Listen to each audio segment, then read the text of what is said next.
Hey guys, welcome back to another video. और आज JavaScript में होस्टिंग के बारे में पढ़ेंगे। आज मैं आपको सिर्फ 3 मिनट में होस्टिंग का फंडा क्लियर करने वाला हूँ और एक ट्रिकी क्वेश्चन भी है आपके लिए, तो वीडियो के एंड तक जरूर देखना। तो व्हाट इज जावास्क्रिप्ट होस्टिंग? तो जावास्क्रिप्ट में ना वेरिएबल्स और फंक्शंस का जो डिक्लेरेशन होता है वो एग्जीक्यूशन से पहले टॉप पे मूव कर दिया जाता है। लेकिन यहाँ एक ट्विस्ट है। ट्विस्ट ये है कि सिर्फ डिक्लेरेशन होस्ट होता है, इनिशियलाइजेशन नहीं होता। अब आप पूछोगे कैसे? तो आइए एग्जांपल के साथ दिखाता हूँ आपको कैसे। अब जरा इस कोड को देखो। अच्छा, यहाँ पे मैं कर क्या रहा हूँ? यहाँ पे मैं कंसोल करा रहा हूँ वेरिएबल को बिफोर डिक्लेरेशन। ये चीज याद रखना, बिफोर डिक्लेरेशन। अब यहाँ पे आउटपुट क्या होगा सोचो। हम्म आंसर है अनडिफाइंड, क्योंकि डिक्लेरेशन टॉप पे गई है, वैल्यू असाइन नहीं हुई। मैंने क्या बोला? डिक्लेरेशन टॉप पे जाती है लेकिन वैल्यू असाइन नहीं होती। अब यहाँ पे ना लेट और कॉन्स्ट का थोड़ा सीन ही अलग है। यहाँ पे जो मैंने आपको बताया वो वैर का एग्जांपल है, तो हमें अनडिफाइंड दे रहा है वो। लेकिन लेट और कॉन्स्ट में क्या होता है कि वो भी होस्ट होते हैं पर टेम्पररी डेड जोन में रहते हैं जब तक इनिशियलाइज नहीं होते हैं। ठीक है? अगर आप उसे यूज करने की कोशिश करते हो तो एरर आएगी। अब मैं एग्जांपल दिखाता हूँ, फिर आपको ये बताता हूँ कि भाई टेम्पररी डेड जोन होता क्या है। अब जरा यहाँ पे एग्जांपल देखो और मैं आपको रन करके दिखाता हूँ क्या है। हाँ, तो यहाँ पे आपको देख सकते हैं कि रेफरेंस एरर मिलेगी। हाँ, क्योंकि बी होस्ट तो हुआ है पर इनिशियलाइज होने से पहले उसको यूज नहीं कर सकते। ठीक है? तो इतना आपको समझना है। अब ऐसा ये इसलिए होता है क्योंकि टेम्पररी डेड जोन की वजह से होता है। अब आप बोलेंगे टेम्पररी डेड जोन क्या होता है? सो एक्चुअली ना टेम्पररी डेड जोन जो हमारा स्कोप होता है ना, जहाँ पे हमारा वेरिएबल है उसका स्कोप से लेके एक्चुअल इनिशियलाइजेशन जो होती है ना उसकी, या फिर एक्चुअल डिक्लेरेशन बोल सकते हो, उसके बीच का टाइम पीरियड होता है। अगर उससे पहले हम कोशिश कर रहे हैं उसको एक्सेस करने की, तो हमारा क्या आएगा? रेफरेंस एरर आएगा। तो आप ये बोल सकते हैं कि जो starting of scope to the actual declaration of the variable, ठीक है, ये हमारा टेम्पररी डेड जोन होता है। तो एक कॉमन क्वेश्चन आपके दिमाग में आ रहा होगा कि यार ये वेर के साथ तो हम हमें अनडिफाइंड मिल रहा है, लेकिन लेटर कॉन्स्ट के साथ क्यों हमें रेफरेंस एरर मिल रही है?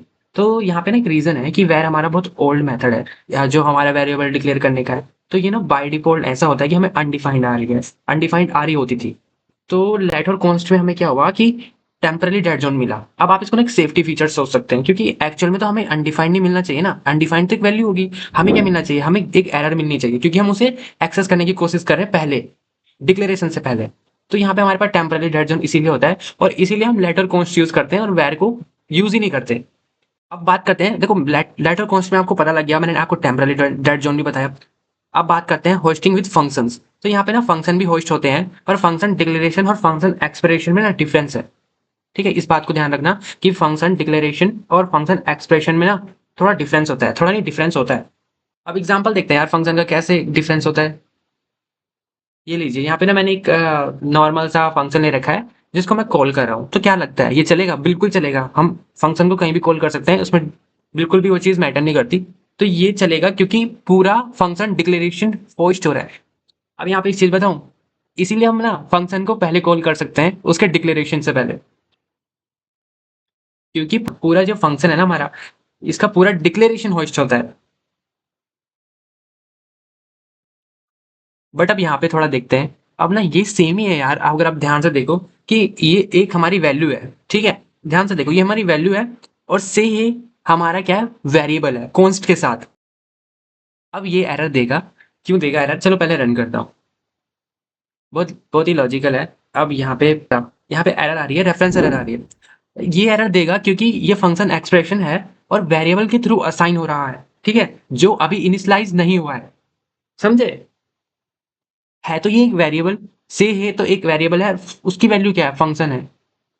तो ये हमें क्या देगा? एरर देगा ना। जैसे लेट और कॉन्स्ट में नॉर्मली हमारा जो होस्टिंग तो होती है, बट वहां पे हमें रेफरेंस एरर आता है, तो ये भी तो हमारे कॉन्स्ट के साथ वेरिएबल है, तो ये भी हमें रेफरेंस एरर देगा। बस इतना सिंपल है ये। अब थोड़ा ना इसका रिकैप देखते हैं। तो वैर का मैंने बताया आपको कि डिक्लेरेशन होस्ट होती है with the value of undefined. ठीक है? लेट और कॉन्स्ट भी होस्ट होते हैं पर इनिशियलाइज नहीं होते, तो यहाँ पे हमें क्या मिलती है? एरर आती है। फंक्शन डिक्लेरेशन चलेगा, डिक्लेरेशन चलेगा, फंक्शन एक्सप्रेशन नहीं चलेगा, ये ध्यान रखना।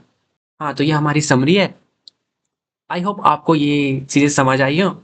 और अभी यार मैं फेस वगैरह दिखा नहीं रहा हूँ, तो अगर आपको कहीं भी लग रहा है यार कि मैं भी कुछ गलतियां कर रहा हूँ, अगर कुछ आपको मुझसे ज़्यादा आता है, कुछ अच्छा एक्सप्लेनेशन आप मुझसे भी ज़्यादा अच्छा कर सकते हो तो आप मुझे कमेंट कर सकते हो, ठीक है? मुझको भी सीखने को मिलेगा, ऐसा नहीं कह रहा कि मैं तुम्हें ही सिखा रहा हूँ, तुम भी मुझे सिखा सकते हो।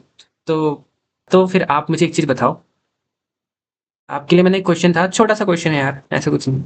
ये कितना नॉर्मल क्वेश्चन है, बट आप मुझे बताओ कमेंट में ये कोड का आउटपुट क्या होगा, ठीक है? और अगर होस्टिंग का कॉन्सेप्ट क्लियर हुआ हो, वीडियो को लाइक करो, चैनल को सब्सक्राइब भी कर लो और बेल आइकन को प्रेस करो ताकि नेक्स्ट कॉन्सेप्ट मिस ना हो। Bye bye. थैंक्स।